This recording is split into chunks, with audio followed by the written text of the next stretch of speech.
Welcome to Regents Park. Yes, we're right in the heart of London, and we're in one of the royal parks to start our walk today. Here we are by the lake with a beautiful weeping willow tree, and I know how many of you are fans of weeping willows. We'll have a closer look at that as we go over there in just 1 second. Right, let's start the walk. So the idea of our videos around London and walking around London is to give you an idea of how close everything is. So, the walk today is going to start here at Regents Park. We're going to walk from Regents Park through the west end of London. Beautiful waterways and lovely bridges going across. So we're going to walk through central London and then going to head to Hyde Park. We're going to walk through Hyde Park, down through to Hyde Park Corner. We're going to go through Hyde Park Corner, under the Wellington Arch, and then into Green Park. And then from Green Park by Buckingham Palace, we're going to go into St James's Park. And yes, we're doing it all on foot today, just to give you an idea how close everything is. And just to add authentic sound, that is the lovely sound of the birds here at Regents Park. How about that for a weeping willow tree? I know many of you are fans of that, of the weeping willow tree from previous videos that we've done. And just to give you an idea of some of the plants, trees, etc. they've got here, even got palm trees, which just goes to show you how sheltered this piece is. Just here, we've got some flowers out as well. So, as we walk through the parks, we're going to capture their natural beauty. What you'll also notice is we're doing this walk in the sunshine, which is fantastic. But you'll also notice lots of puddles on the ground. Now, London, without doubt, has its own microclimate, because no more than about 15 minutes ago, it was absolutely throwing it down. But my weather forecast got it spot on and said it would stop, which it is doing. That's another interesting thing for central London. Be careful of people walking towards you on their phone. They may not realise you're there. Right, bandstand. And during the summer months, that bandstand will be in use. They do have performances there. And this whole area here of green in front of it will be full of deck chairs. So, just wonder if you're coming to London in the summer. Bandstand at Regents Park. Now, Regents Park itself has an outer park and an inner park. So we're currently walking around the outer park, and we're just about to go over the road and into the inner park, which is beautiful. We're going to walk past the Japanese garden, through the rose garden, and we'll see what's alive through there at the moment. I'm guessing there's going to be some roses, because there's evidence of roses just there. So it does make you wonder what we'll see when we get there. I'm looking forward to this myself.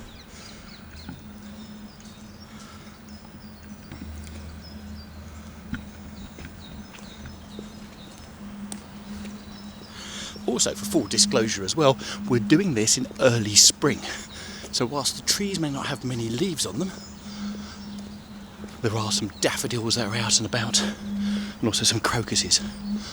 Also pushing up as well. Be interesting to see what's open as well in the way of facilities, because there we go, that is normally an ice cream shop during the summer, which will have a massive queue, but not today, it's closed. We're also in the middle of the week as well, that probably adds to it, and it's a school day. Right. Common sense business wise. Okay, let's cross over the road. Also, if you're thinking of driving up here, there's car parking spaces on the inner circle, and you can park up to 4 hours and pay through the nose for it, but also you might well find it's very convenient. Right, we have a cafe here, which is open, even doing freshly made wood-fired pizza, if you fancy that, and award-winning carbon-neutral coffee. My mind is thinking. I think I'll stop there and get on with the video.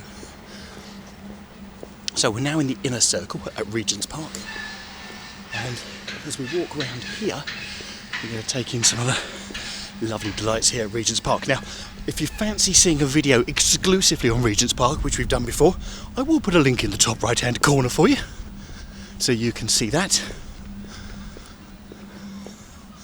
But over in the distance here, you'll see that tall structure by the tree, which is the post office tower,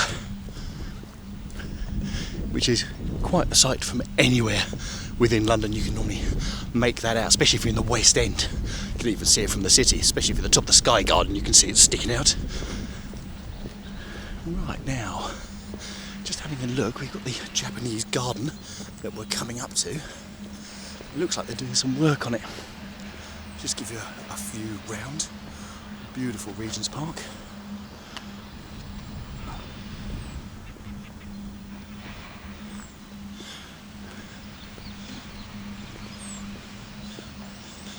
Beautiful gate with its ironwork as an entrance in. Now, let's see if we can get round to the Japanese garden as we're walking around here. So there's two Japanese gardens in London. There's the one here at Regents Park, which is not as well known, and there's also one called the Kyoto Park. And sorry if my Japanese is completely up this morning. And that is over in Holland Park. And we've been there before, but I do intend to get up there this spring to go in and get the flowers. Now, how about this? The terraces are looking beautiful. Yes, you can see the benefit of them doing all the work on here, which is fantastic. It's all gated off so people can't get on here. Oh, lovely. For those of you that thought you'd catch a short video before going off to the toilet, apologies, you might want to pause now. Sound of running water. That is lovely. And then as you go back, you've got an island right in the middle there with benches so you can sit and look back over the bridge and take it in as well, which is a good photo opportunity. I've realised some of the people's photos. Yeah, let's take in that waterfall once more for all. Beautiful. So that's the Japanese garden over here at Regents Park.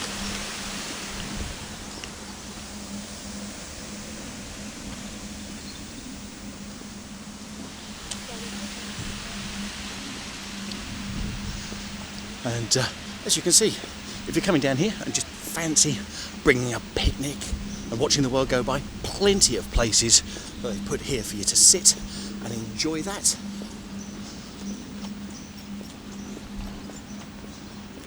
Which is great. Looking forward to the summer because the summer here is beautiful.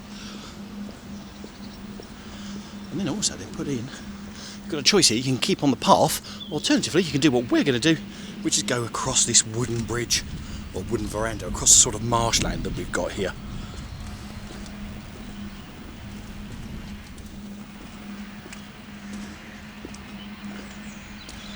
I'm guessing, if you look carefully and you've got the time, you'll see lots of birds nesting down here. Can't see any today. That also might be during other times as well. But another great thing if you're bringing the children up, come and stand on here and see what you can see. Now we're heading towards the Rose Garden, which is within that area that's set up here. And I think give it another month or so, this will be absolutely beautiful and smelling gorgeous. Because believe you me, Regents Park, when it's in full bloom, is amazing.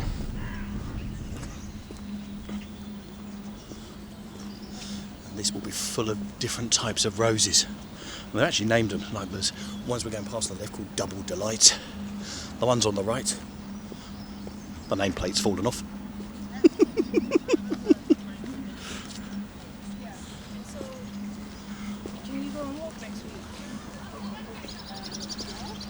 They've got benches all around here as well, so you can take it in. But this garden, which is the Queen Mary Rose Garden, if I remember rightly, is absolutely beautiful when it's in full bloom. You can imagine the roses here.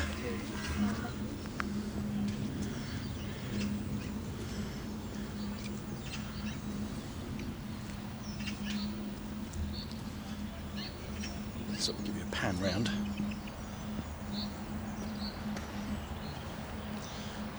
Which is incredible.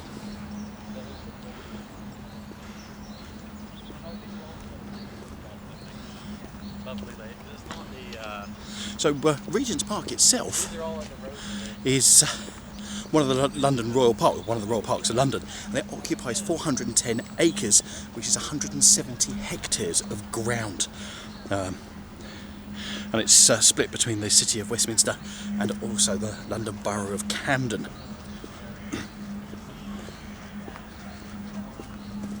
And you may well know or have heard of the area, but of course what it's really famous for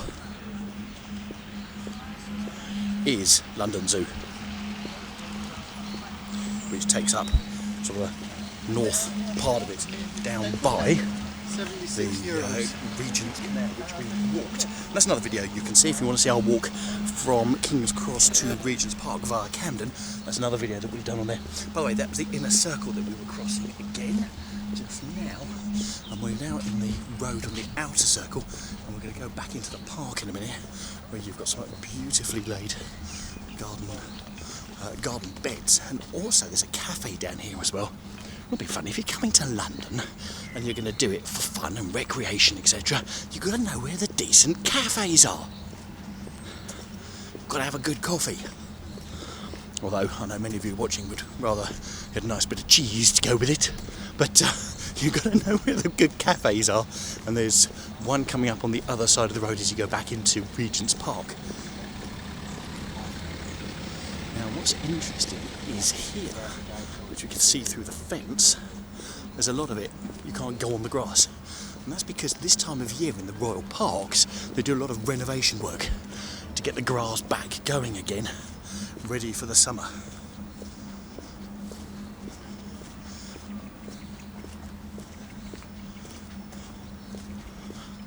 And also, because it's a royal park, I love the fact that they've changed the colour of the tarmac from the normal sort of tarmacy, what would you call it, grey stroke black stroke dull, to the colour of the mow, which has an iron oxide mixed in with it, which gives it its beautiful red colour. No, I'm not a physicist. I read it once on the back of a matchbox. Sorry, it's another English phrase and terminology. But no, I was trying to find out how they coloured the tarmac in the mow. That's what they do, they put iron oxide in it, make it that beautiful red colour. I dare say there's a lot more qualified people out there to talk about it than me. So, if you're coming through here and you fancy your coffee, it's over here on the left hand side. And the good news is they put a zebra crossing in there to stop the cars.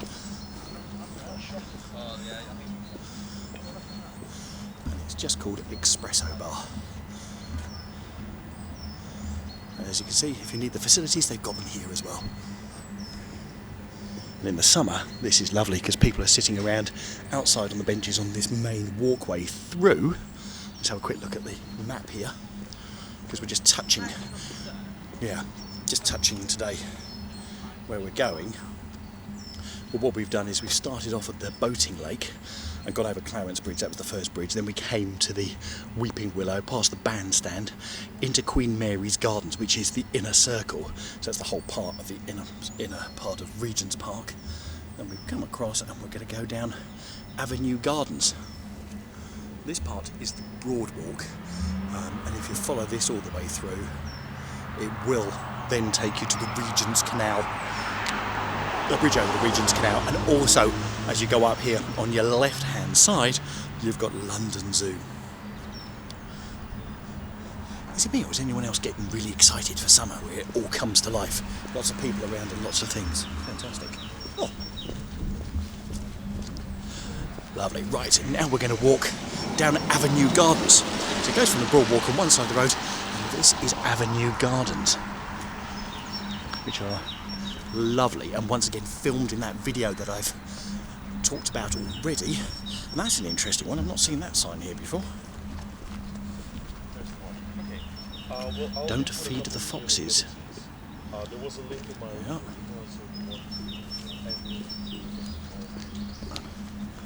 A lovely spring day. I'll tell you what, we could either do a walk down the avenue, but let's not. Let's go round by the water fountains, pick up the water fountains, because whilst it's lovely to walk under the canopy of the trees, they're not in full bloom. So let's walk down here by the little trees that have been planted, which are lovely.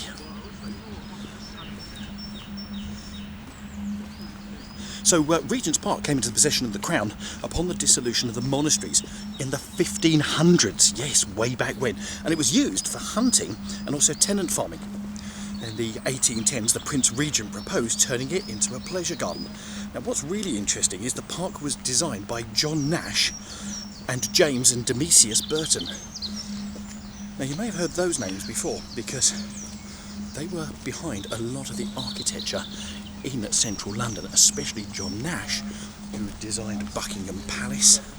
Demetrius Burton did a load of statues as well, including the Wellington one he was heavily involved in, which we'll come across later over at Hyde Park Corner.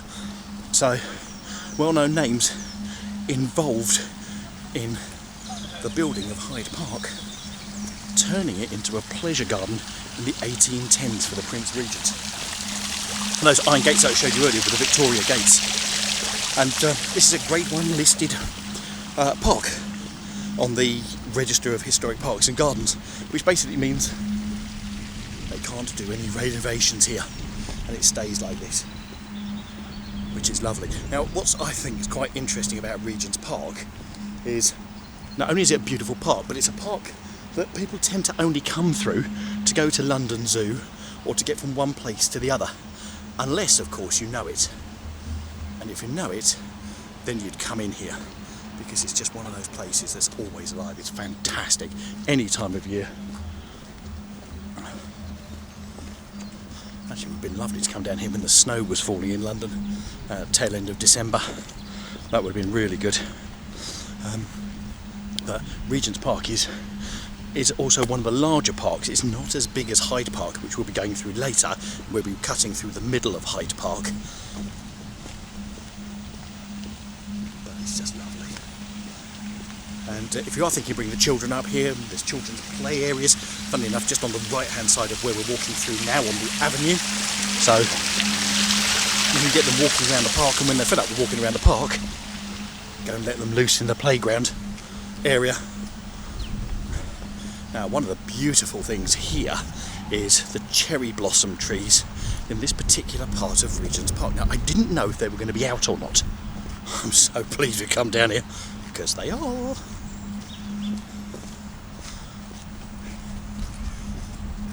And they're coming up at the end of this walkway, so we're going to show you those, because cherry blossom is a beautiful prelude to spring in full bloom. And because it's London and it's a lot more sheltered, not as cold as other places outside of London in the UK, you get springing into action, excuse me, a lot quicker.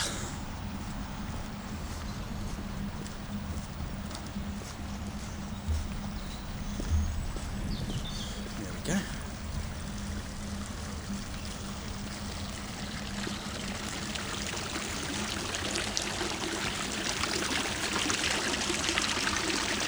Fantastic, the spring blossom of Regents Park, cherry blossom, with the gentle running of water from a fountain behind us.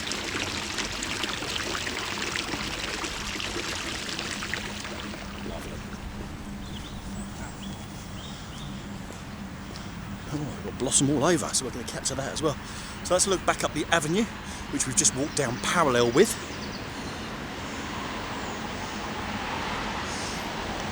We've taken in a bit of a chunk of the Regents Park already. Come on, let's have a look at the blossom over here.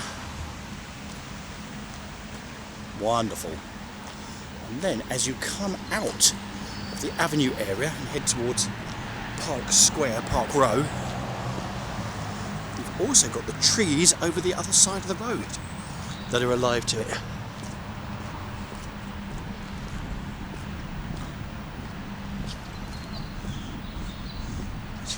fantastic. London coming to life in spring.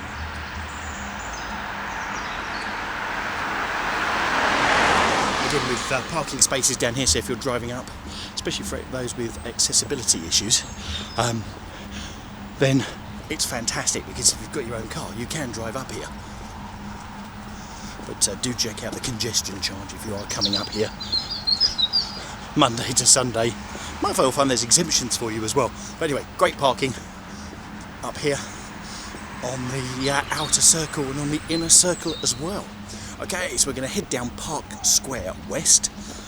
These are amazing old houses, once again built in the Regency period. Nash and Burton were behind those again. Most of them are now either schools, yes, you heard me correctly, schools, or embassies or offices. Charities use them a lot. But how about that? Right, ignore the scaffolding. Doesn't matter where you go in London, you're going to find scaffolding on a building somewhere. Just be thankful there's no crane. You know who that's for. We have crane watchers on our channel. Oh, and you can see people in front taking the blossoming. Because it is lovely.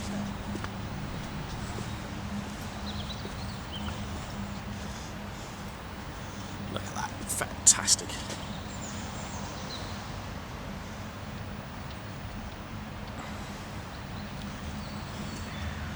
Right. Happy spring, everybody. Oh, telephone box. Oh, now, one of the things I love doing when I'm walking around London, whether I'm talking to you or just posing around, is having a look at the blue plaques. Now, if you have a look round as you're going around London, around the buildings, you'll notice there's lots of blue plaques. And let's see who this one is. Anyone we know?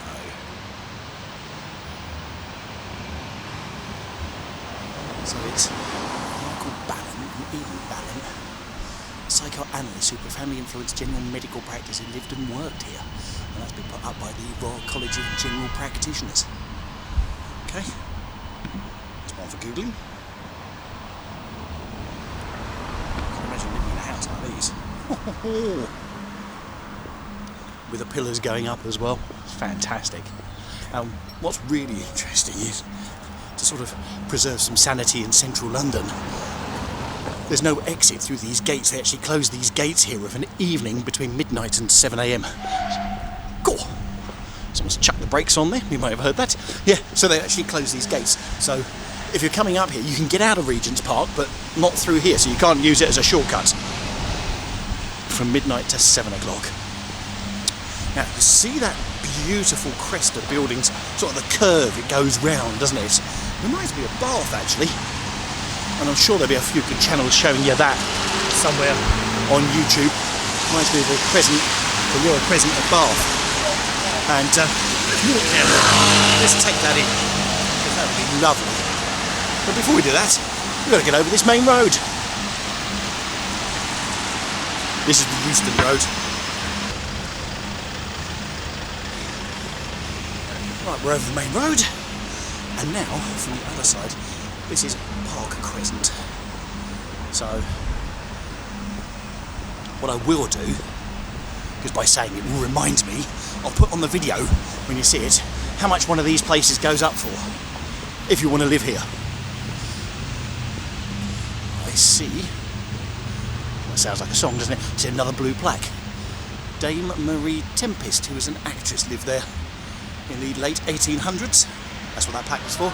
To the early 1900s. I dare say she was very famous at her time. Isn't it lovely, just the way it all swoops round here.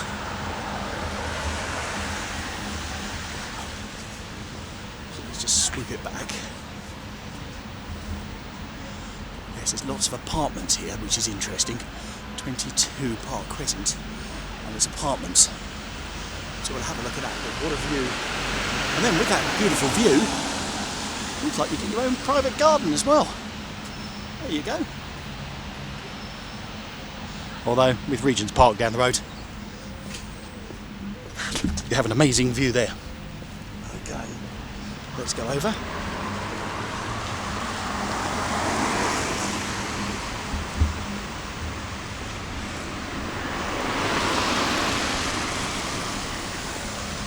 And Park Crescent then goes into Portman Place, which takes you down to the BBC and the top of Regent Street, which is where almost we're going to go to, but we're not. We're going to cut round the back, because I thought what we'll do is let's keep the greenery going, and we'll cut round by some of the garden squares that are in London that a lot of people don't know about. Wow.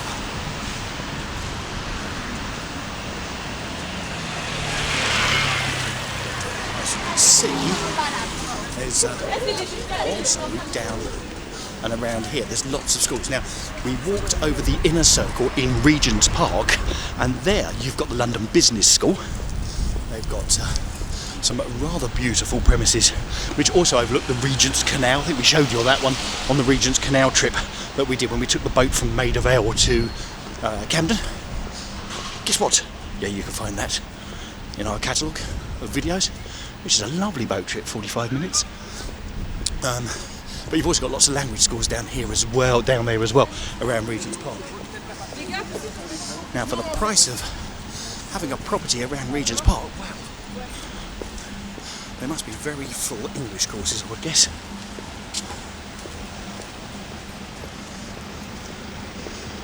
So here, a lot of these places are charities. So here is the Royal Air Force Benevolent Fund, and you've got the South Bank International School happening here. Oh, we've got another blue plaque. Francis Hodgson Burnett was that one. He was a writer. Lived there 1814 to 1924. Here you've got the Queen's College London Preparatory School. Very nice. For all intents and purposes, at the top of Regent Street, Portland Place.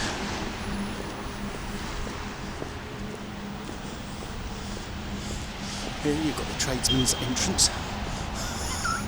It says there. There's a clinic. There's a London clinic there. You've got the British Institute. So you've got the Royal Institute of British Architects on the other side of the road. Hence why you've got those statues on pillars. And what's interesting is we have got lots of clinics and lots of medical stuff around here, because this road runs parallel with Harley Street, which of course is the private medical street in London. You want anything done, and you've got the money, etc. Harley Street is your place to be. That's a couple of streets over on the right-hand side.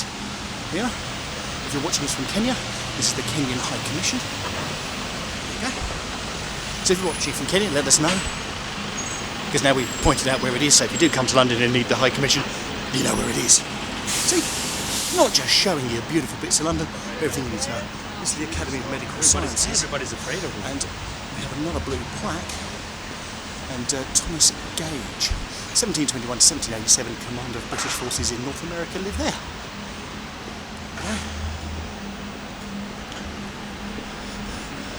Probably not just me that hasn't heard of many of these people. And if you find anything, if you're sitting here watching this video and you're Googling at the same time, drop an interesting fact about any of these people that's interesting in the comment section below. It'd be fascinating to see what you pick up.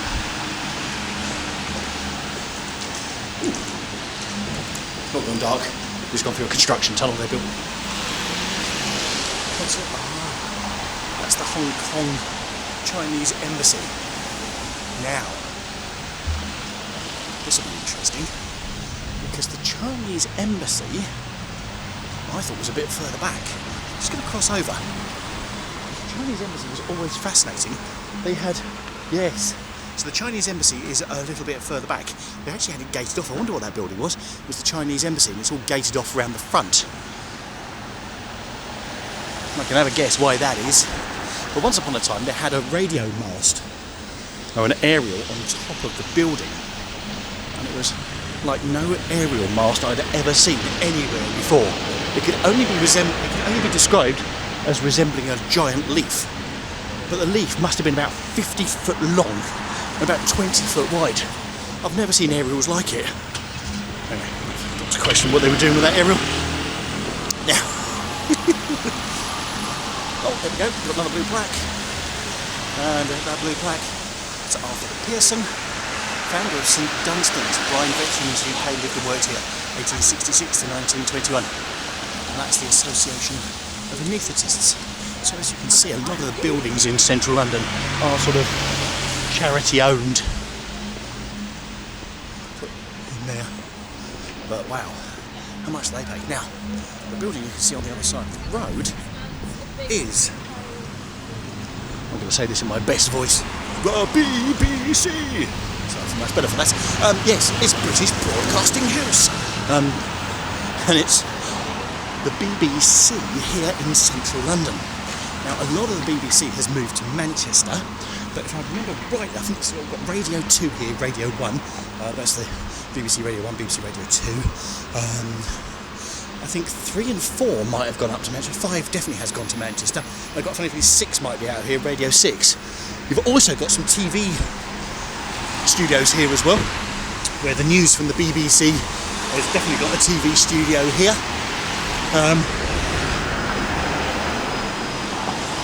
So that's in there, that's where they broadcast the news from, to the UK. I'm not sure if the World BBC comes from there as well. Someone will know. So that's the BBC, and then in front of us you've got the Langham Hotel, which is a very nice and very posh hotel. And then these people here are mingling. Because this building here, and if you're watching from Portugal, hello, this is the Consulate of Portugal. So we've got people waiting to go in to get stuff sorted. If you've got a place in the queue and you've got the money, pop into the Langham. Meant to be absolutely beautiful. The Langham. Yeah, they're not going to let someone like me go. Just thought I'd add that now.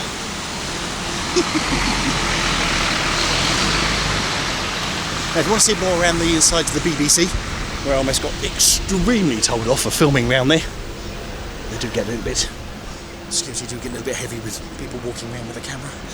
Then we've got a walk that we did down Regent Street, from the top of Regent Street down to Piccadilly Circus. You'll be able to find that on our channel. Loads of construction going on, and that is a hotel. And I'm guessing it's closed. It's been closed. They've been doing this construction for ages. There you go. Let's give you a view around to the BBC.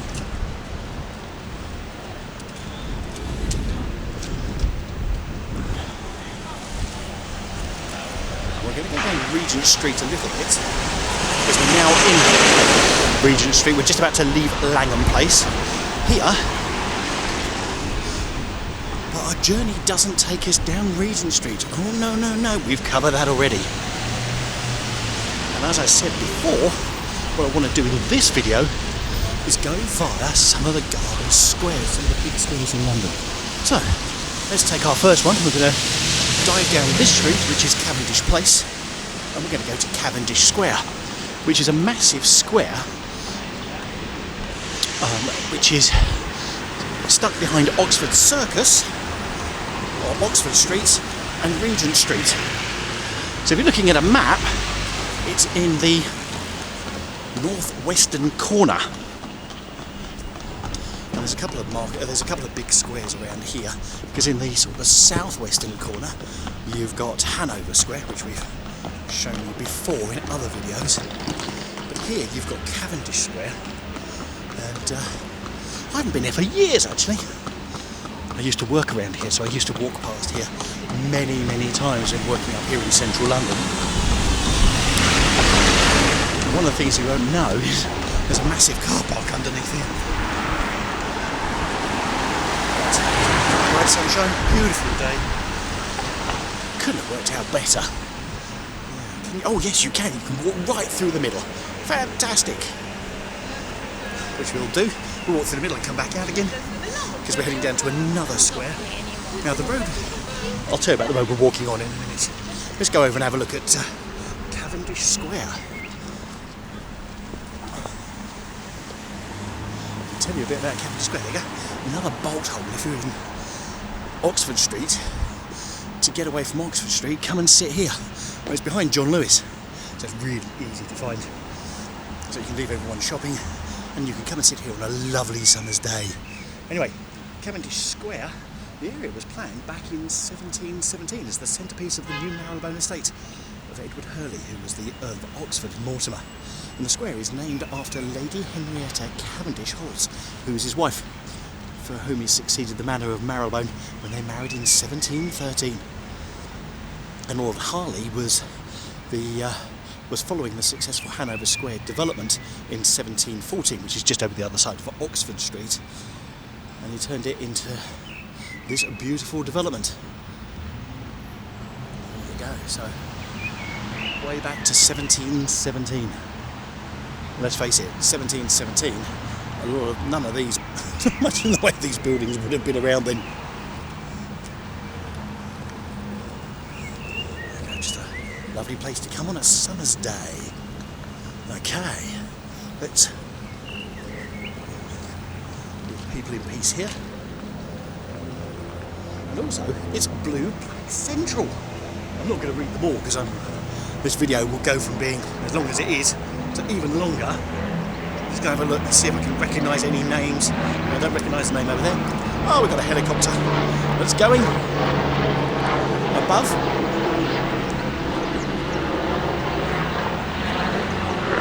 There they go.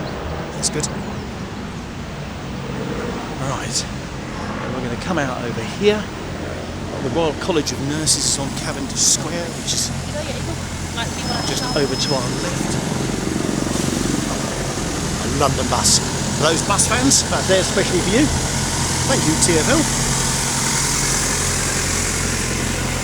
Blue plaque. Whoop, whoop, whoop, whoop. Oh, Sir Ronald Ross, Nobel laureate, discovered the mosquito transmission of malaria. Lived here. Oh, so another one as well in green. Hungarian-born priest. Also lived there. Who just first contact lens practice here in 1937. Now, one of those things that contact lenses that so many people have. Right, that street up there, Harley Street. Talked about it earlier. Medical Street in London, private medical street in London. You go up there, you've got all sorts of consultants who apply their trade here in central London. And you've even got little hospitals up there as well. So if you're coming up, you do some quite big operations up there as well, down Harley Street. So the road we're on now is Wigmore Street, and this road runs parallel with Oxford Street, which is why I love walking down here, because you'll get away from the hustle and bustle of Oxford Street. And those that have seen some of my previous videos will know that Oxford Street is great if you really want to go and do that sort of shopping. But if you don't, then this is a beautiful way to get away from it. And if you really want to do some window shopping, you can do. We've got some more exclusive shops down here as well, which is great. So, in this video, I was thinking actually, we started off in Regents Park, we're already down Wigmore Street, and we're going to be about 5 minutes away from Hyde Park. So we're doing great! Once again, it just goes to show you how close everything is in central London.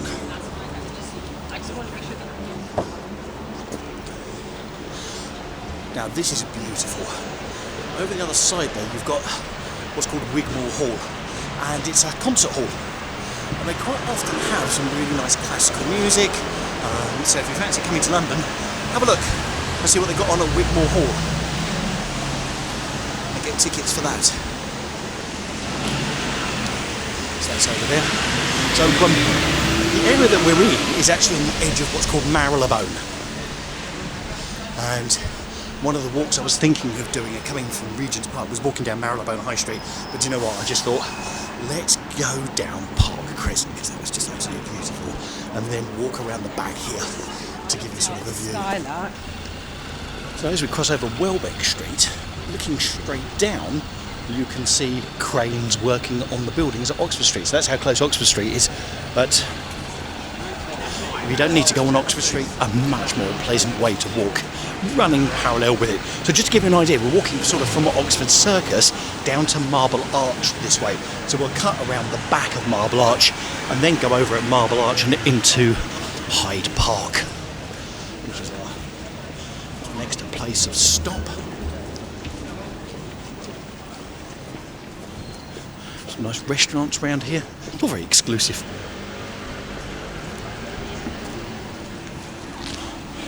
And then also we're going to come up to another garden square in a minute, which is Portman Square.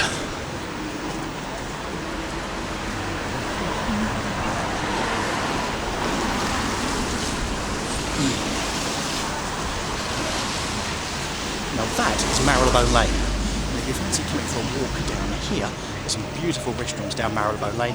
Takes you to Marylebone High Street, and they've got some very nice places down there to eat, go shopping, to a stroll. There's also a park around the back there as well. And about 25 years ago I worked on Marylebone High Street, and it's a fantastic little community. And you have pockets of that within London, Hampstead, Marylebone High Street. You know, you've got all sorts of places where you have that. Now, we featured this in previous videos. This is St Christopher Place, which is also a fantastic place to come and eat. And also, it is lovely at night because it's all lit up and it's absolutely beautiful. Anyway, that's St Christopher Place. We walk down, or we just walk past. We'll leave that going.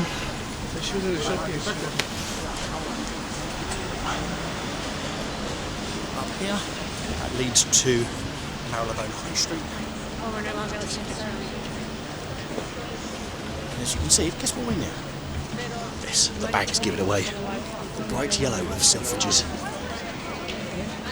That's very close. In fact, we won't see Selfridges because we're walking around the back of it.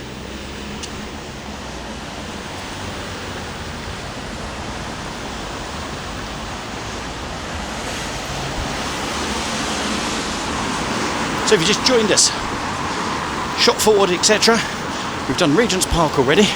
We walked from Regents Park down the top part of Regents Street, which is Langham Place, round past Cavendish Square, currently walking down Wigmore Street, leading to Portman Square, which is another place I worked at.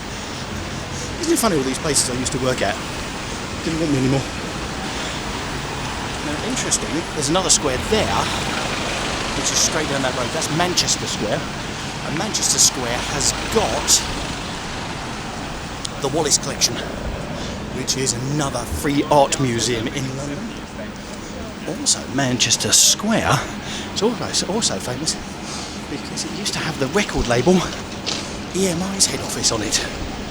In the days of the Beatles, Pink Floyd, etc., when they were all signed up to EMI. So that's where they would go. Well, a lot of people on their behalf would have gone.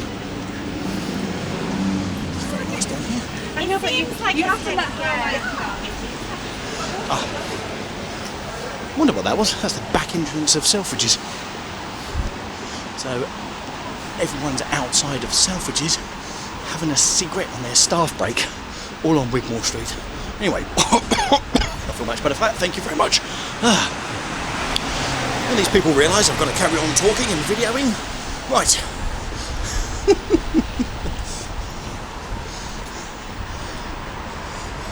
Now, in previous videos, we've shown you some mews. Oh,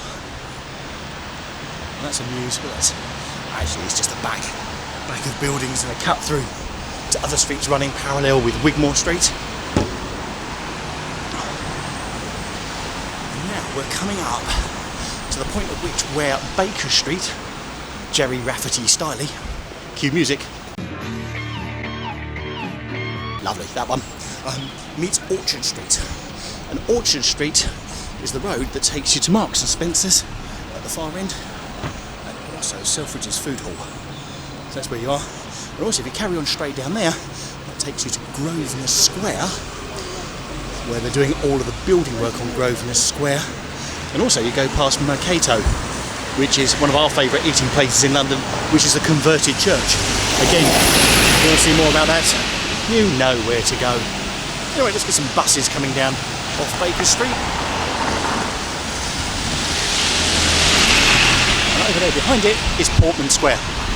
Now, Portman Square is another garden square in London where you've got to have a key to go in. So it's not open to the general public. So if you live in one of the flats, let's face it, there's a few flats around here, look at those. So after 1 hour, sorry, have a key and you can go in Portman Square. So you cross over and have a noz over the fence. See if it's worth living on Portman Square, worth getting a key to the garden. You can tell me, alright? Here we go. Are you ready? Okay, I'm going to put you over the fence, but don't tell anyone I said so. And did you?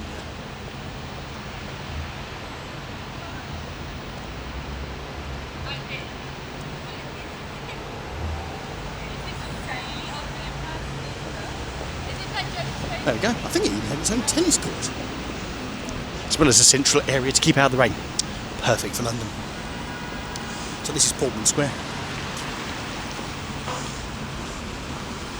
And interesting, the building we're just looking at now used to be the Jockey Club. So all horse racing used to be headquartered out of that building. Oh, here, Portman Square Garden. You shut the gates, private garden, key holders only it is. So yes, you have got a tennis court. Brand new bench there as well. Statues. Get your own pigeons. Dare say there'll be some squirrels in there as well. They come as a freebie. Don't have to pay for those. I wonder what the deposit is like on having a key. But that's not cheap. And the maintenance of actually keeping the gun. Right, we'll move on.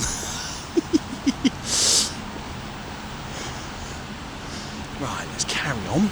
So we're coming off of Portman Square, and we're then going to continue with the road which is running parallel to Oxford Street, and then we're going to cut round the back of Oxford Street in a minute to Marble Arch. So we're going to come down Seymour Street.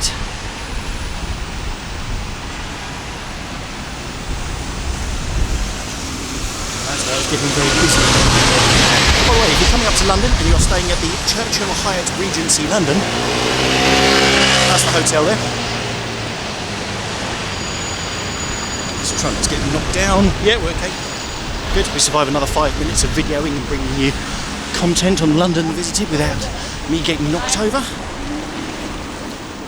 So this is round by the side of the Churchill Hyatt Regency London. Don't know how much room here would cost, but it's just off Oxford Street, so it's right in the centre of London. I can tell you though, the smell of the food, just think yourself lucky this is not smell-o-vision, otherwise you'll be pausing the video and going off to the kitchen, is incredible. The Mews, oh that's a better one than the one before. There's a couple of houses down there. The Mews residence in central London is never going to be cheap.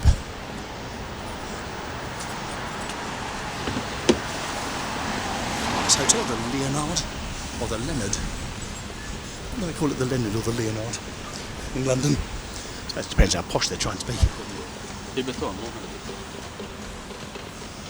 Okay, right.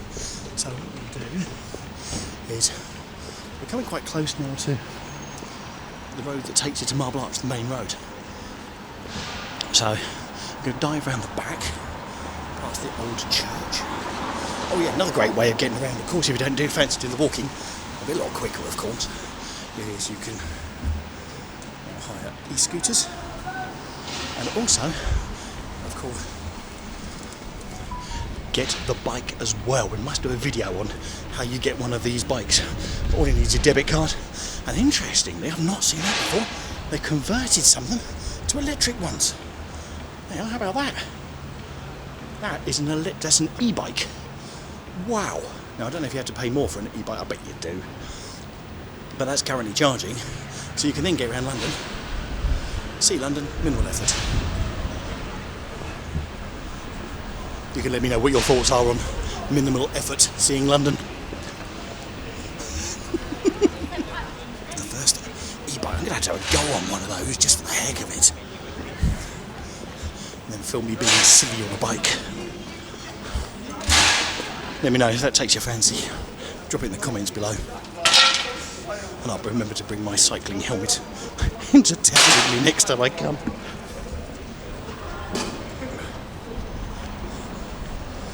Right. So what we're doing is we're walking around the back of some of the hotels. We're also walking around the back of the Hard Rock Cafe of Oxford Street. Yes, they've got one on Oxford Street now. There's a few of them in London. They've got one in Piccadilly. That's by Green Park. They've also, as well, got it Piccadilly Circus. didn't realise I had it here, just off Marble Arch. And there you go. Marble Arch, straight ahead. Which we're going to go through and under. Because let's face it, if you're going to walk Marble Arch, you may as well. And Marble Arch actually signifies the start of Hyde Park. So we've walked from Regents Park to Hyde Park already. Now, challenge 101. See if we can get across these roads without getting knocked down. Let's do it. Oh, just made it. Ooh. Now, also, get through here, because that's got green as well. Hey, let's walk right through the middle. Because if you're going to do Marble Arch, you may as well walk right through the middle. Hey, love it.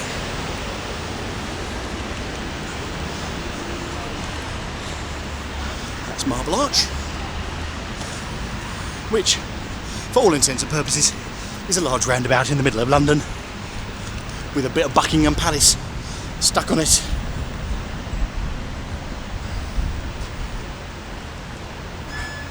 And if you want to know more about Marble Arch, you know where to go. Yes, we've got a video on that. Also, if you fancy coming to Marble Arch, it's got its own station entrance right in the middle of the roundabout as well, which is very handy. TfL probably got fed up with people getting hit by traffic and the traffic having to stop every couple of minutes. In fact, I've driven for about 40 years of my life, and about 3 or 4 weeks ago I drove round Marble Arch and down Park Lane, and I must admit I was holding onto the wheel of the car like a mad thing whilst everything was cutting up and around me. I almost felt like I was near the Colosseum in Rome. And that's not a dig at Italian drivers, just in case you lovely Italian people that love watching the channel think it's far from it. But I remember when I was round by the Colosseum and it was absolutely bonkers. Okay, welcome to Hyde Park, and more importantly, welcome to Speaker's Corner at Hyde Park. Now this is Speaker's Corner, and this is called Speaker's Corner because you can come here and basically have a conversation about whatever you like to an audience of people who sort of gather. Now, it's more popular on a Sunday morning, which is why no one's doing it at the moment. Actually, Speaker's Corner, there's lots of them all over the world, of venues called Speaker's Corner. And we've got some more of them in London in other parks, but this is probably the most famous one. And the history of Speaker's Corner goes way back. Now, on Marble Arch, near where we were going underneath the monument, was the site of the original Tyburn tree. Now the Tyburn tree was a place that they used in London for executions way back when, and you can see some history about the Tyburn tree. We have actually covered it in a previous video, a little bit of the history there. But they think the name Speaker's Corner actually comes from the Tyburn tree, and they would ask people if they had anything they finally wanted to say when they got to the Tyburn tree, or right by the Tyburn tree, and therefore they had a chance to speak, hence the name Speaker's Corner. And that's where they think it may well have originated. It's not confirmed, but that's where they think it may well have been originated from, which is an interesting piece of history before they were then executed. So if they were previously not guilty and they wanted to admit to things that they had done, then they could do so. So that's what it is. Part of London's macabre past. Also here at Speaker's Corner, people like Karl Marx have been here, George Orwell have spoken here, so Karl Marx, George Orwell have spoken here. And one of the biggest things to happen was a meeting of 150,000 people, and that was back in I think 1866, where they were talking about opening up shops on a Sunday, and there was so much protest about it. They all came to Speaker's Corner, and it was one of the biggest demonstrations, and lots of demonstrations sort of kick off from here. And not long ago we've had a demonstration in central London with a lot of the workers who were on strike, and that also originated from here and then walked down Park Lane towards the Houses of Parliament. That's another walk for another time. Now what we're going to do now, Speaker's Corner, must just remember to take a breath every so often. It's so exciting, like giving you the history of London. Right, now what we're going to do is walk through Hyde Park. Now, Hyde Park is fantastic, and I'll give you some history on Hyde Park. It used to be the King's hunting ground before it was opened and handed back for public use. And there's a car park underneath it, a very minimal sign. But Hyde Park is used in winter for Winter Wonderland. So the Winter Wonderland video that we've got on our channel, we've got two of them actually. They were actually that was actually filmed from here. That's right bang in the centre. And also during the summer they have a lot of concerts that happen here. So they happen in the middle. So you can see as we're going through, well, the grassland is open, which is brilliant. And I must do a video on Hyde Park, but I'm going to do it, a specific video on Hyde Park and some of the bits of Hyde Park, once they take away the barriers, because what they do every year, this time of year, is they replace the grass, because it's been so chewed up by the concerts and also Winter Wonderland. They take the grass up, put down new turf, until about the middle of April. Water it, hope it's going to do, and then in June they start doing more concerts. Don't ask me, must be the use of a budget or something.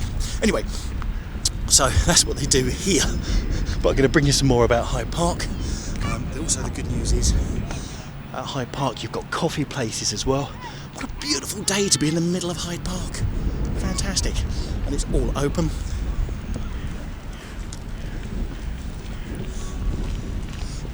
Also, one of the great things is you can cycle in Hyde Park, but only around the outskirts. So you're cycle free here.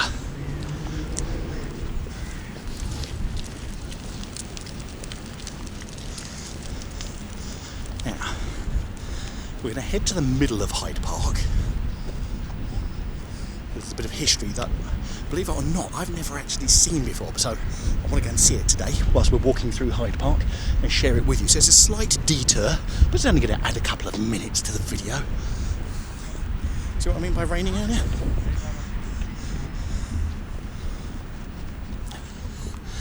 So Hyde Park is the largest of the royal parks, and then you have the Serpentine Lake, which goes right down the middle of it, and it separates it from Kensington Gardens, which you could almost call a continuation of Hyde Park.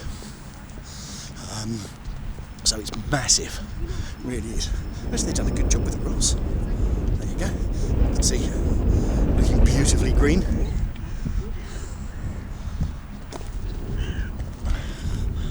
Oh, birds are certainly loving it.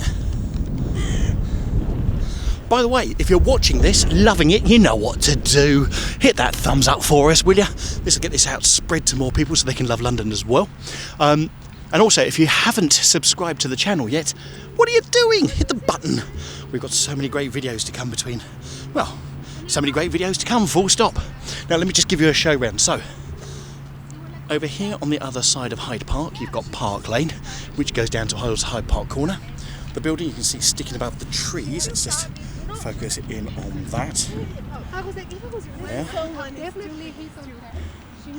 So that building you can see just perching up there is the Hilton on Park Lane.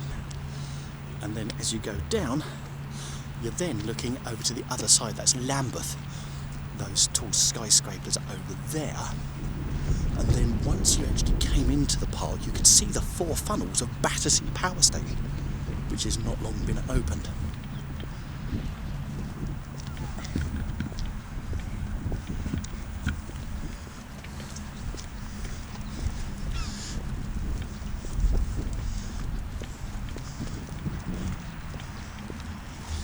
Now, also another great thing about Hyde Park is not only is it a lovely place to go walking through, but also on the other side of it, you've got Knightsbridge.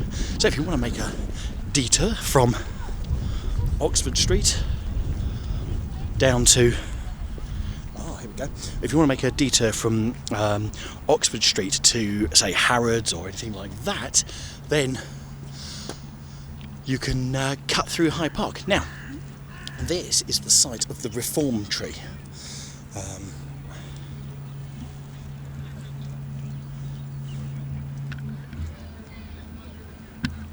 And let me tell you a little bit about that. So, during the Reform League riots in 1866, the remaining stump became a notice board for the political demonstrations and gatherings on this point for the Reform League meetings. And a new oak tree was planted by the then Prime Minister James Callaghan on the 7th of November 1977 on the spot where Reformers' tree was thought to have stood. So that's where the original Reform tree was. So we're going to have a look at that in a second. But also you've got around that, you've got it pointing in the different directions. So there you go, Knightsbridge, which is 400. Knightsbridge is that way. Toilets, refreshments. And you've got Hyde Park Corner bandstand, Serpentine. Let's just catch the, there we go, catch the tree in its, there. So Speaker's Corner where we've come from, Hyde Park Corner. You've got Paddington off in that direction there, Lancaster Gate and Kensington Gardens, or the top part of the Kensington Gardens. Right. So let's head a bit further down this way because it's going to take us to the Serpentine.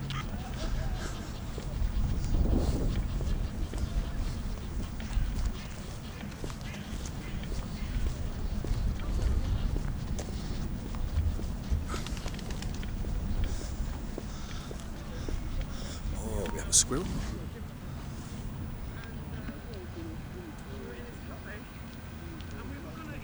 There we go. Wildlife in London. Cool, he's posing.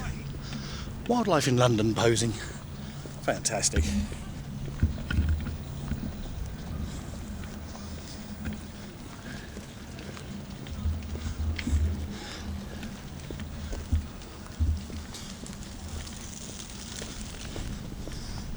Now, as we come out at the top here, we're on the high part of Hyde Park.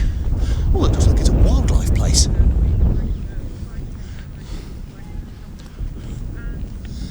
But as we then come out of the top, you've got the Serpentine Lake with all of the boats, which is fantastic. And if you ever get a chance to do that, it's well worth it. If you're thinking, am I going to enjoy it? Yeah, you will. Get out there, go on the boats for an hour, get a pedalo. That makes it nice and easy.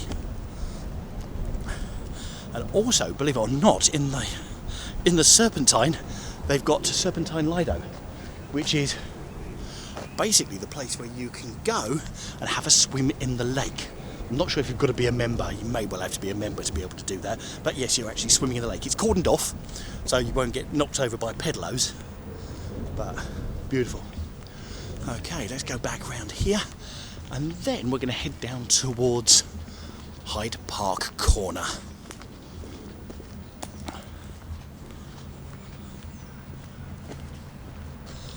Just on the other side of the Serpentine, you have Knightsbridge.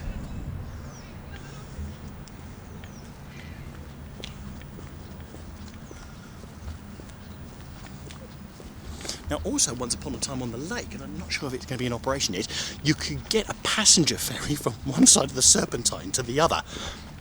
And it would take you from almost Hyde Park Corner to the Serpentine Gallery, which is, wow, hang on a second, you to see this.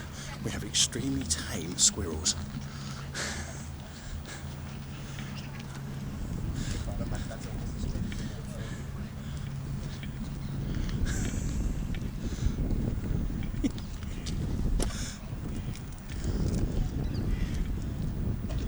He seems to have lost half his tail.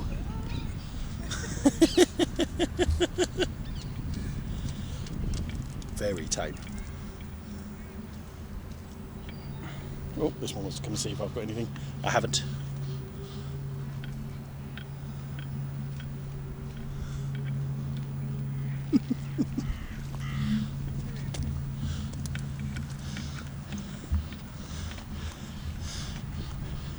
Hungry squirrels.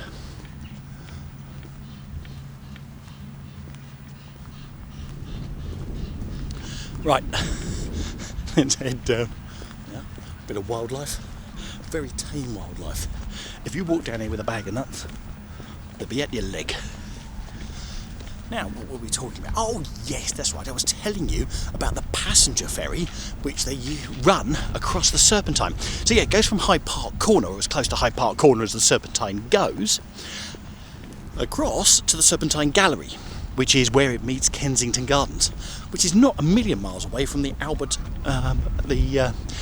Memorial, which is near the Royal Albert Hall.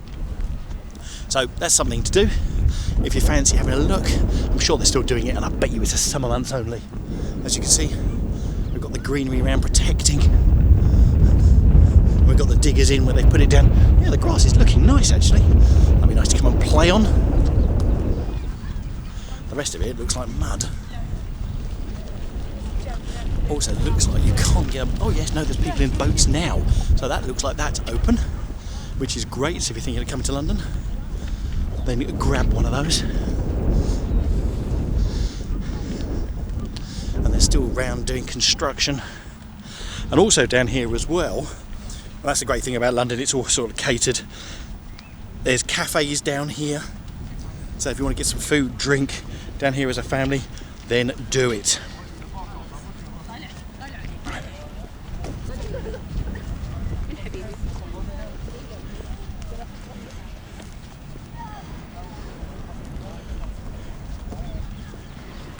So let me tell you a little bit about Hyde Park. So another grade 1 listed major park, so they can't do many major building here, or reconstruction, or construction even. And actually it was created in 1637. And the park was established by Henry VIII in 1536 when he took the land from Westminster Abbey, as he took a lot of other stuff from lots of churches and anything related to churches, etc. And he took it and it became, and he used it as a hunting ground. It opened to the public in 1637, so for nearly 100 years it was kept in the royal family. Henry had it, etc. And it became popular, especially for May Day parades, and major improvements happened here in the park in the 18th century under the direction of Queen Caroline. Also, I love this about London, several duels happened here. Yes, shooting pistols at dawn in Hyde Park, which often involved members of nobility. And the Great Exhibition of 1851 was held here in the park, for which Crystal Palace was also erected at the time. There you go. Big gigs have been held here. You've had the Rolling Stones, Queen, Pink Floyd, they've all played here in Hyde Park. There you go, big cafe there if you want to get drinks, food, etc. Maybe.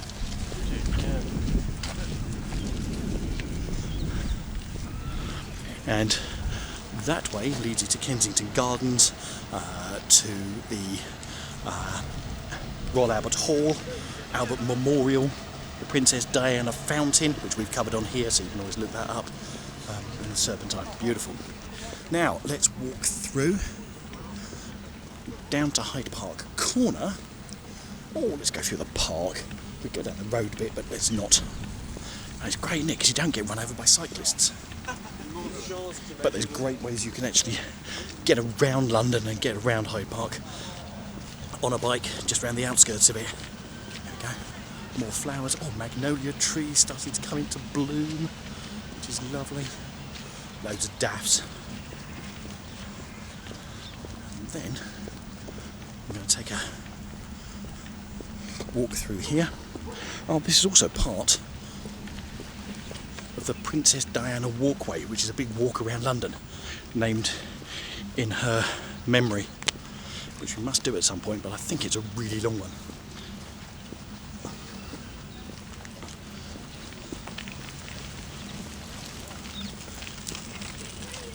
Here we have another rock garden, which is sort of enclosed off in the middle there, which is very nice, very well kept. You can go in it from the other side.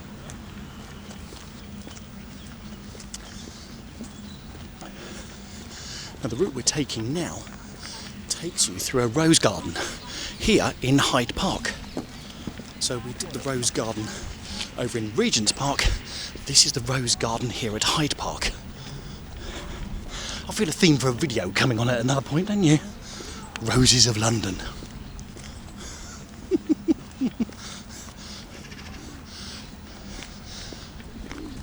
And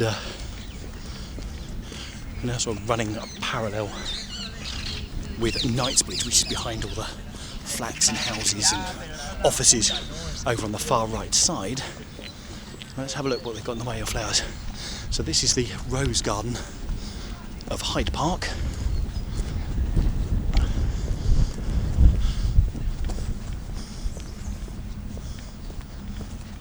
With other sorts of flowers out and about because it's too early for the roses.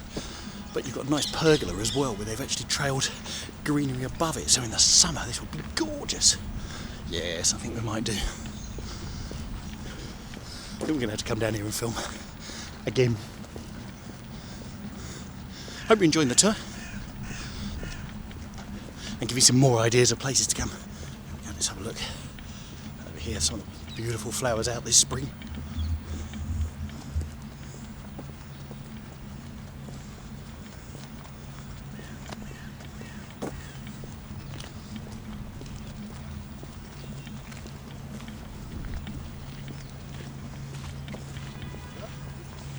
Lovely flower beds.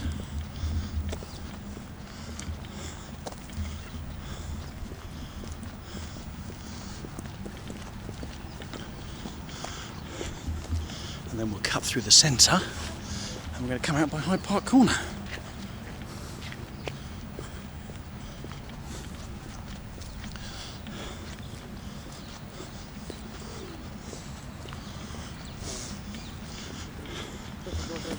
I must tell you, if you're doing this walk and you're saving yourself a bite to eat or a coffee at somewhere nice, there is an amazing coffee place here at Hyde Park Corner, which we're going to feature in a future video. That's not easy to say. For our 5 sort of best coffee places in London. And the reason why it's a best coffee place is because it's tucked away. Not many people know about it, although the locals do, so you'll be in with the locals. And the address is 1 London. So how about that for an address? Where are you sending your post to? I'm going to 1 London. Anyway, we're going to walk past that. That's over on the right hand side, right by Hyde Park Corner, by the gates coming into Hyde Park. If you see all that sand there, the reason for all that sand is because this is where the horses come through. The mounted horses of the different guards. They bring them up here for a run, so they bring them round, and that's what that's for. So that's not for playing on.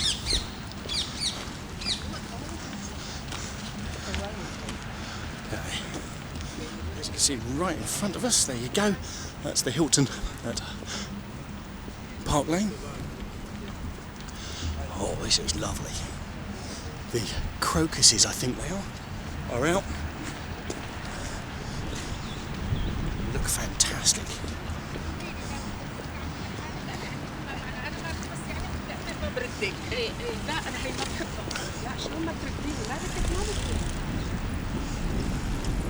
Look at that. The colour in front of Hyde Park Corner here is just fantastic. Amazing. How do you like that? Your purples and whites laid on specially for the video. And that's the coffee shop I was talking about. Right by the gates. We can go in, and there's tables on the outside, tables on the inside. Go in there and have a nice coffee. Okay, we're now at Hyde Park Corner, and we're going to quickly peg it over here to get through. Because we're going to go through the centre of Hyde Park Corner, through the middle of the Wellington Arch, and then we're at Green Park.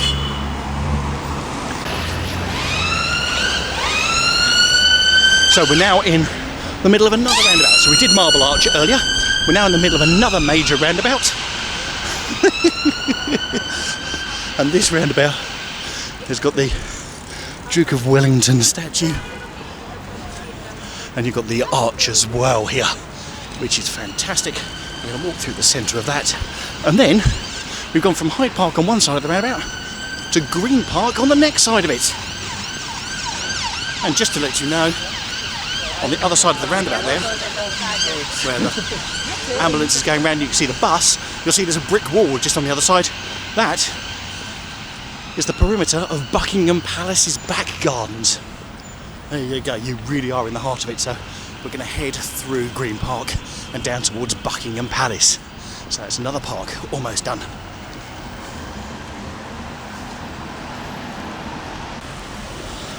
So we continue our walk through the Wellington Arch, right here at Hyde Park Corner.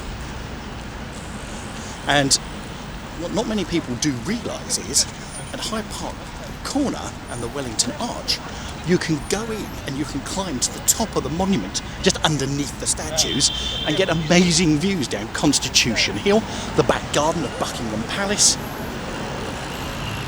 So if you want to, you can get just up there, top of the pillars. Fantastic views. Anyway, I'm going to share that with you in another video. Coming soon. Now, the reason you can hear lots of traffic is because we're in the middle of the roundabout.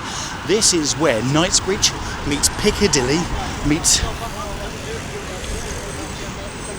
Victoria Road. It takes you down towards Victoria anyway, round the side of Buckingham Palace and Park Lane.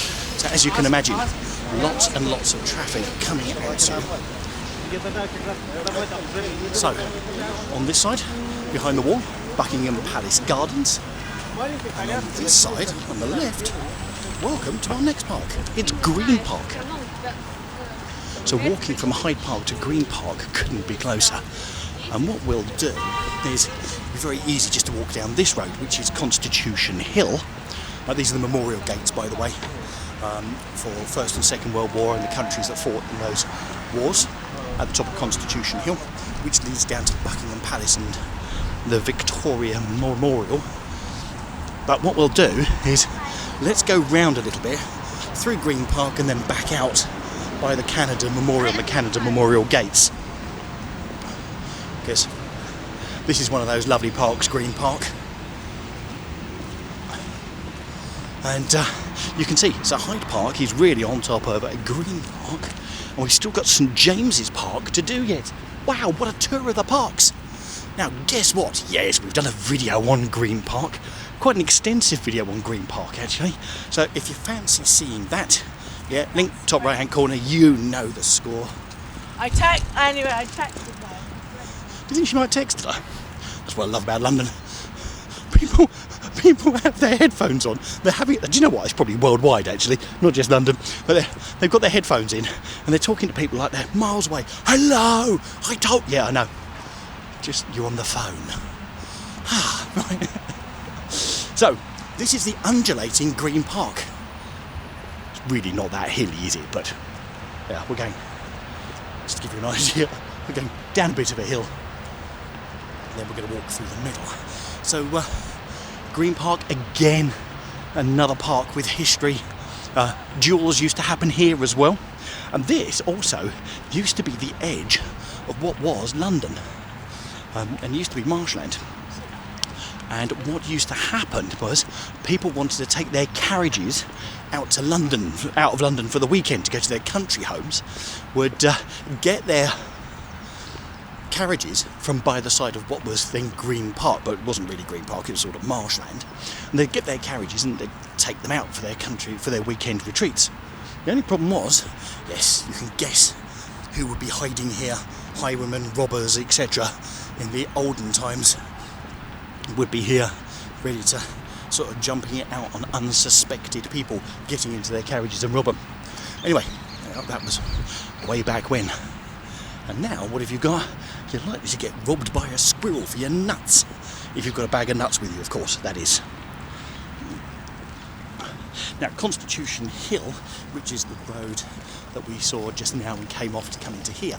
The reason it was called Constitution Hill is because it is believed that one of the kings, King James, used to take his constitutional walk up and down the road many, many years ago in history, hence it was called then Constitution Hill. Love it, there's always a bit of royalty in the history somewhere. Makes London so London. Right. A beautiful sunny day in a park in London. So, with 3 parks down, we have another park to go. So, I'm going to ask you which your favourite park is going to be, but we'll do that a little bit later. Because we're going to do St James's Park yet.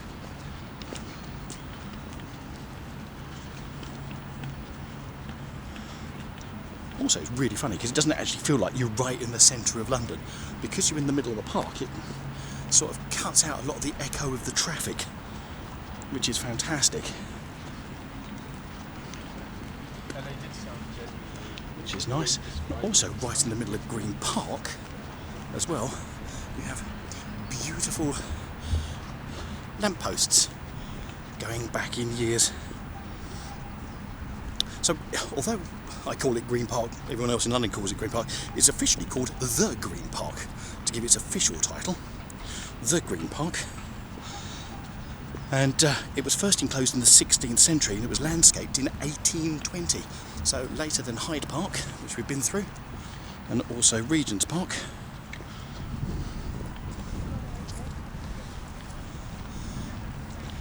And if you look on the top of the lamppost, you can see there's a crown. And the reason for that is because it's a royal park. So the lampposts have a crown on it. Now, coming down, I'm going to come back out of Green Park. Now, the park is said to have actually been medieval years, for many medieval years, a swampy burial ground for lepers from the Hospital of St James on its north side, which is Piccadilly. Yes, there was a hospital there. And it was first enclosed in the 16th century to be part of the estate of the Portman family, and it was then, as probably earlier too, partly excavated for the sand and the mortar for brickwork and stone building elements. In 1668, the part of the Portman estate in the sandpit field was surrendered to Charles II, who made up the bulk of the land into the Royal Park as Upper St James's Park. And the reason it's called Upper St James's, or was called Upper St James's Park, because Lower St James's Park, which is now St James's Park, is over the road from it. Yes, it's right close. And he laid out the main walks, and he also built an ice house to supply the household with ice for cooling drinks in the summer. How civilised is that? At G&T, I fancy some ice. Let's pop over to the ice house in Upper St James's Park. Anyway, in 1746, Upper St James's Park was then officially renamed as the Green Park, and it was then an open meadow with few flowers at the time. But because of a feud between Charles II and the Queen Consort Catherine of Braganza, the history says that the Queen discovered Charles had picked flowers in the park for another woman. Love it! A bit of revenge, don't you? A bit of royal revenge at that. And the Queen ordered that every single flower in the park should be pulled up and no more planted. There you go, that's one way to stop you. And the Queen's Walk was laid out for George II's Queen Caroline, and it led to a reservoir that held drinking water for St James's Palace, which was called the Queen's Basin. So St James's Palace is also adjacent to the park, just over through the trees and through the other side. We'll show you it anyway, because it's quite a large area, St James's Palace. Anyway, guess who landscaped the park in 1820? Only one Mr John Nash. Step forward, Mr Nash. God, he did everything in London, and he landscaped the park. And it was also the scene of Edward Oxford's assassination attempt on Queen Victoria and Constitution Hill on the 10th of June 1840. Who would have known it? An assassination attempt way back in 1840 on Queen Victoria. All happened here, in the Green Park. Just hasten to add. Right, so if you're Canadian, Rhonda, thinking of you, and anyone else that's watching us from Canada as well. Oh, I think it's John, I'm just trying to remember. Anyway, that's a Canadian Memorial here, Canadian War Memorial. I'll take you a bit closer to it. And also Canada Gates, but I can't show you the Canada Gates because they're refurbing them. They're typical. We'll catch you another time. Actually, if you watch our previous video on Buckingham Palace, you'll see it. But actually, let's quickly show you the Canadian Memorial.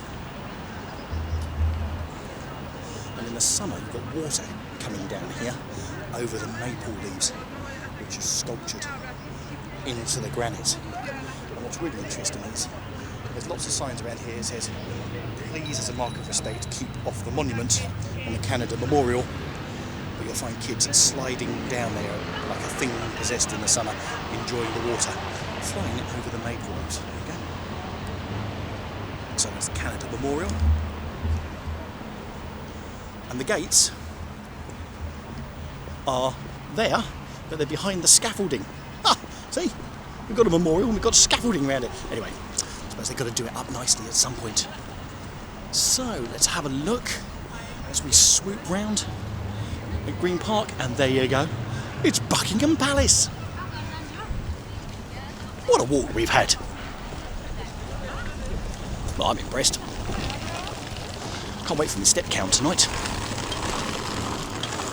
So Buckingham Palace, it's got the Union Jack flying on it, which means the King is not in residence. Although when I was up here a few weeks ago, he was, because the Royal Standard was flying, which is the flag. Now, one thing to warn you, this is probably going to be the busiest part with pedestrians of the whole walk. And the reason is, of course, everyone comes here to go to Buckingham Palace and go and see Buckingham Palace, which is beautiful, always impressive. And when the flowers are in the flower beds and looking fantastic, then wonderful, wonderful place to come.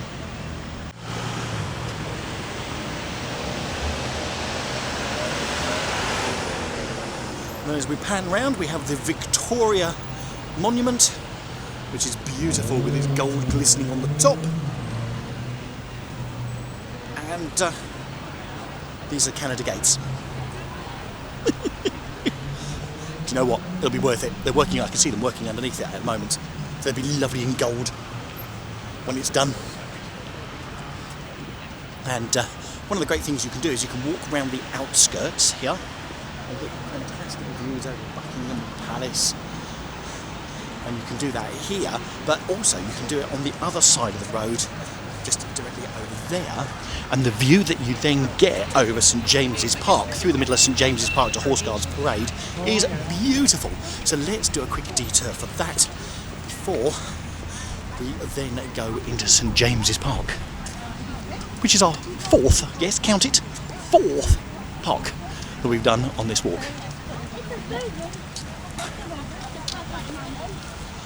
It hasn't taken too long.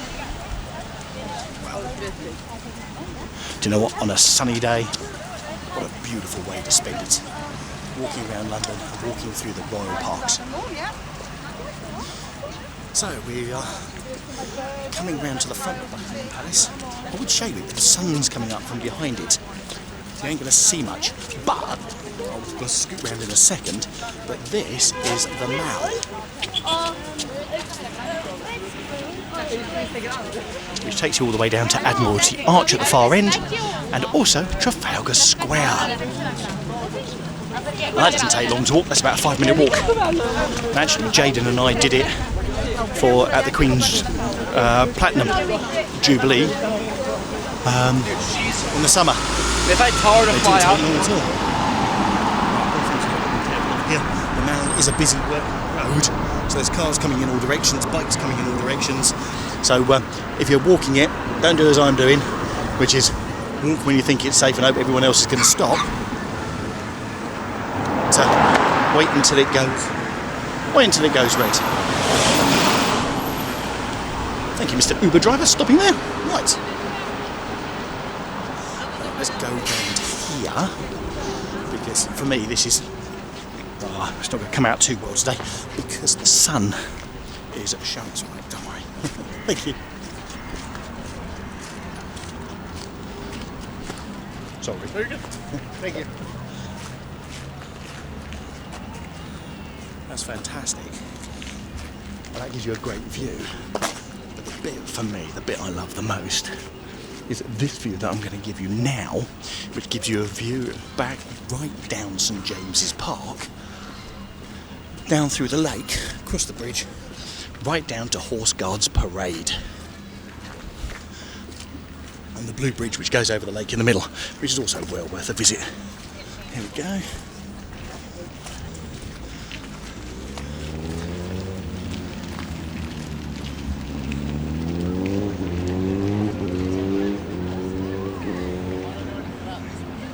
This is fantastic view.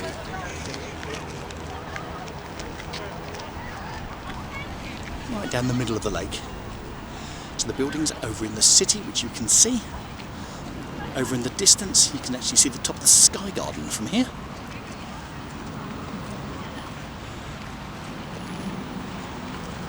And then as we swing round, you have something that I like about Buckingham Palace. Buckingham Palace in the sun on a beautiful day in London. Oh, we love our weather in England.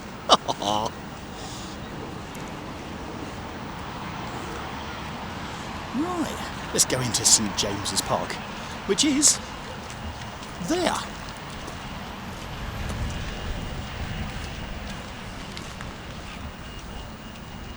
Literally over the wall.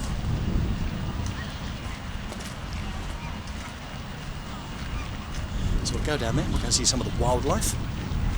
Now there's two ways you can go round St James's Park. There's the route that we're going to do, which is going to be the busy route because there's lots of people walking down by the lake. Or you can do the other side of the lake, which is on the right hand side of the lake as you walk towards Horse Guards, and that is always a lot emptier. And you know what, I think we'll do that. Let's do that because that also gives you fantastic views, and if the cherry blossom is out as well in the middle of Regents Park, in the middle of so many parks, I can't remember which one we're at, in the middle of St James's Park, it will be beautiful. Hopefully you can see the daffs coming out in 4K quality on this camera as we go around. Right, oh, that's an interesting shot. The sun has now gone behind the cloud to get a good view of Buckingham Palace. Love it.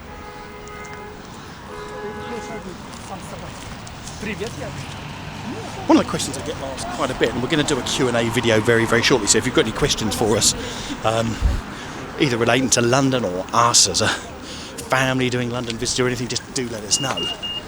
But it's really weird. You never stop getting the hairs on the back of your neck go up when you get up here to Buckingham Palace, and that is beautiful. Right, also just to point out, over the other side of the road there, that is part of St James's Palace. St James's Palace is quite large. We've got a video on that. But that's part of St James's Palace, which is the oldest palace in London. It's the oldest palace in London, and that's where a lot of stuff happens in the background over there. So that's St James's Palace. Right, let's go into the park.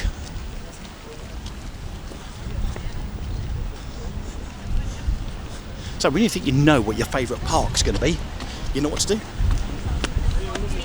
Let us know in the comments down below. There you go, refreshments. Got those in there. Waffles and all the rest of it as well, so they're catering for everyone's tastes. If you fancy a waffle. Actually, what I'm going to do is, how about this for a view? Over St James's Park. And what you can see over the far end there, let's just zoom in.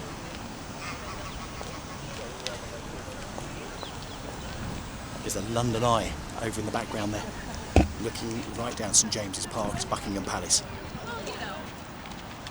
No, I got it, like, I decided I wanted to, like, have, like, a little...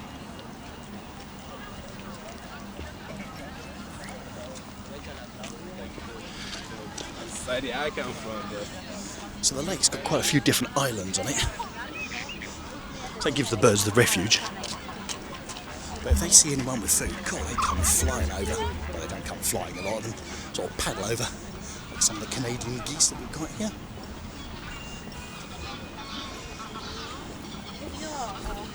And the interesting things, the pigeons, the birds and the squirrels, all after the same food. So it's not uncommon for them to have a little fisticuffs. And also, as you go around, look.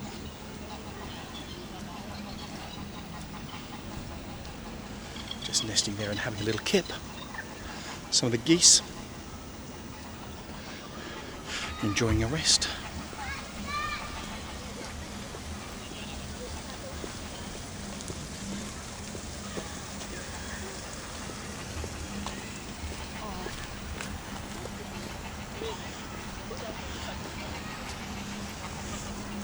Lovely. There we go. Bit of a weeping willow there in the lake, which is fantastic. And also in St James's Park, you've got another child-friendly area, you've got another playground, so keeping them all happy, keeping everyone happy, etc. And definitely another park for you to be. So we've done Regents Park. We've walked all the way through to Hyde Park. That was a bit of a gap. Then you had Hyde Park onto Green Park onto St James's Park. All quite close.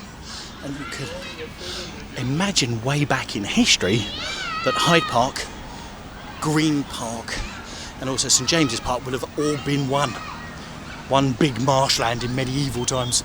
Right, that big building you can see in white is the Wellington Barracks. We have an amazing video behind the scenes at the Wellington Barracks where we were allowed in and we could see, well, the officers' mess, all sorts of stuff, and also an interview as well with one of the soldiers. So if you fancy seeing that one, that's definitely the top right hand corner, and lots of people love that because it really does give you an inside view into the Wellington Barracks and the soldiers there, which is brilliant. We were so privileged to be able to go and see and do that, and Jaden doing the interviewing and that, fantastic. Right. As you can hear from the noise, they're all enjoying themselves. And you've got a nice sandy area there. And one thing the Royal Parks are quite keen for people to be is well refreshed. No, I didn't say anything about money spinning and taking more money from people, far from it. But actually you can't grab a coffee there. I've done that a number of times. Also, during the summer, bring up a picnic blanket, because coming on the grass here and having a picnic is a fantastic thing to do. Obviously keep the squirrels away. Now, interesting, these cherry trees here are not yet in bloom, but they will be not too long. Not too long, and they will be in full bloom. I think we caught that last year. Yeah. Someone's got.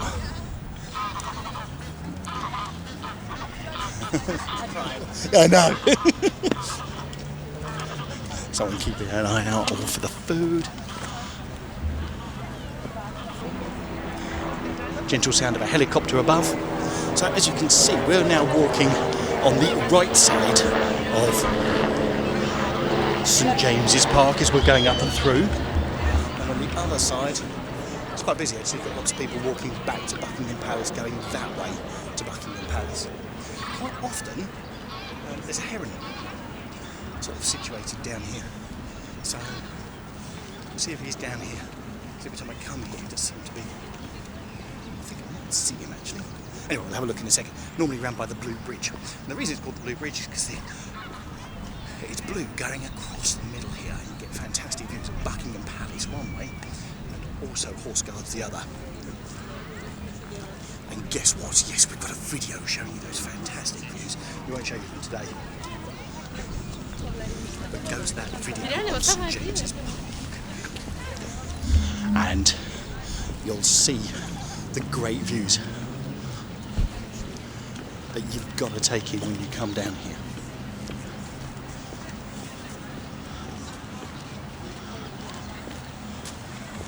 And also, as you can see, it's quite a big tourist attraction as well. In fact, during COVID times, you had to walk across one side, walk back the other. So if you wanted the views, you had to go one way, then come back, and you weren't allowed to stop. But anyway, thankfully that was then. Now over there, and on the other side, the road that's running parallel with where we're walking down, it's called Birdcage Walk. And the reason it's called Birdcage Walk is because one of the kings had an aviary down there whilst he was in London. This was a royal park, needless to say. It was turned into a royal park for hunting, etc. At the time it was marshland. for a long, long time. I'll give you the history of that in just a second. But anyway, one of the kings had an aviary down there, lots of birds, and that's why it's called Birdcage Walk.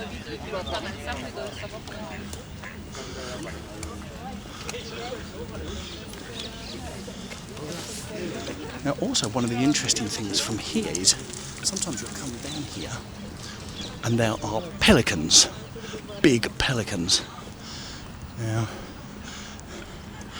and they actually live here at St James's Park, and during the summer you can actually find out what time they feed them, because the park keepers do feed them, and they are big old things. And we have captured that in previous video, but the pelicans were actually given as a present to royalty. I think it was from the French royalty. That's where it started, and didn't know what to do with them, so they put me in the park. As you would. I've got a whacking great pelican. What am I going to do with it? I've got to put it in St James's Park. Lovely views across. With the light bouncing nicely off St James's Park Lake.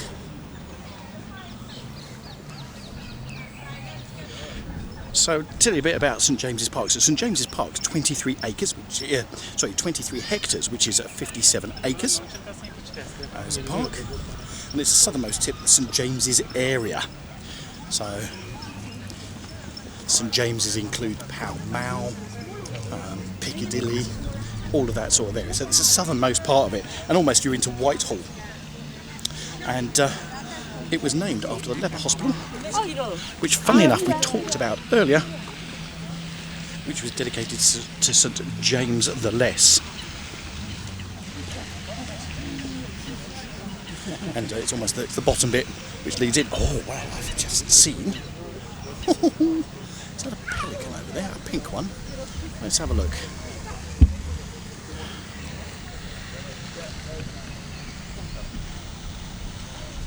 Certainly something over there preening.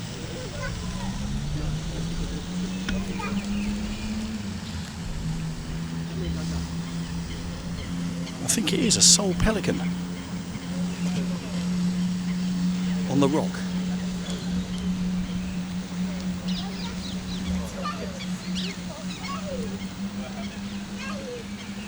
See, you didn't believe me, did you? Ha! Now we got it. Yep, definitely a pelican.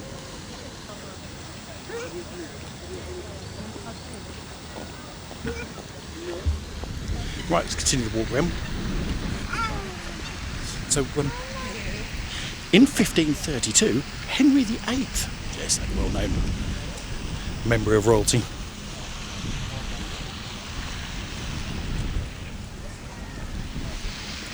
purchased from Eton College, because it belonged to Eton College,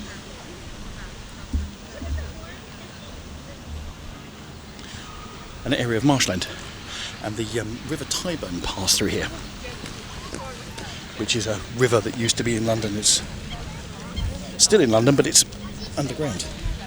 It doesn't exist above ground.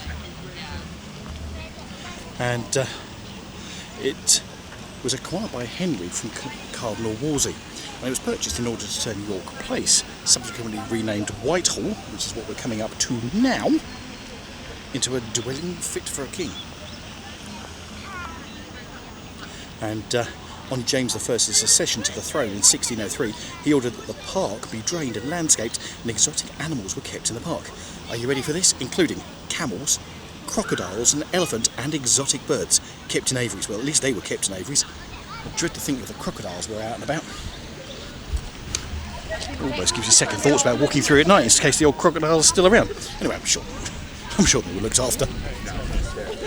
And none of the members of royalty were eaten. Anyway, whilst Charles II was in exile in France, under the Commonwealth of England, he was impressed by the elaborate gardens at the French royal palaces, and on his accession he had the park redesigned in a more formal style by the landscaper André Mollet, French. And he had an ornamental canal, which is what we just looked at, created, and the king opened the park to the public and used the area to entertain guests and mistresses such as Nell Gwyn. And the park became notorious at the time as a meeting place from the impromptu acts of lechery, as described by John Wilmot, the second Earl of Rochester, in his poem A Ramble in St James's Park. Interesting.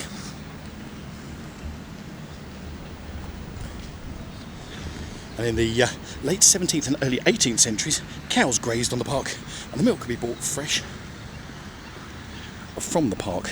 And in the 18th century, it actually saw further changes, including the reclamation of part of the canal for the Horse Guards Parade and the purchase of Buckingham House, which is now Buckingham Palace, at the end of the Mall, which we've been to, which of course at the time was for the use of Queen Charlotte in 1761.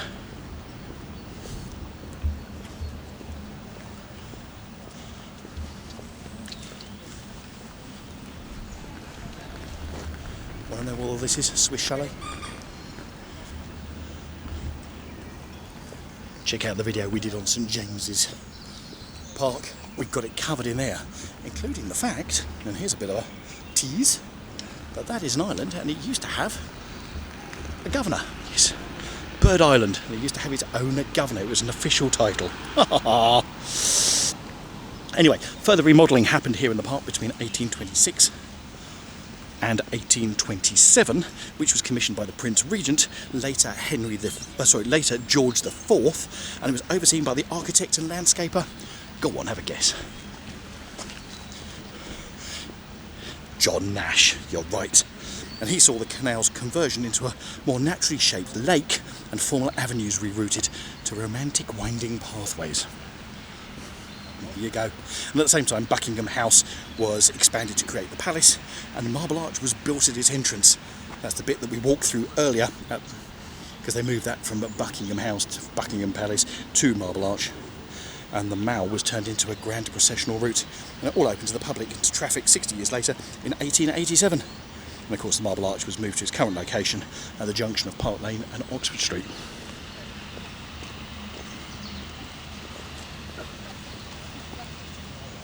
So that's St James's Park, and then over the road.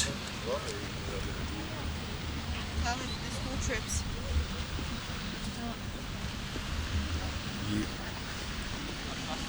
have the fantastic Horse Guards Parade, or Horse Guards, with a parade ground where Trooping of the Colour happens each year, and then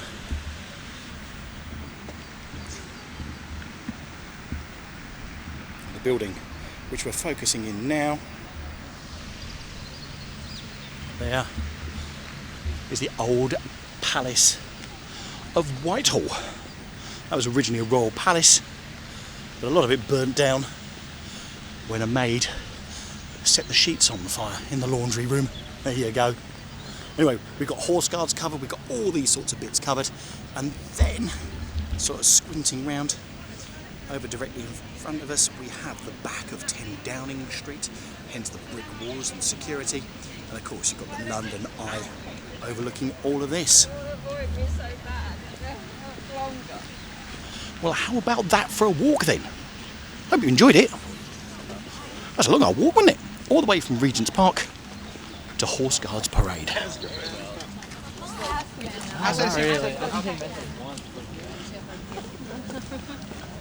And we're going to get in there, get to Horse Guards, just give you a show round so you can see it. The road closed.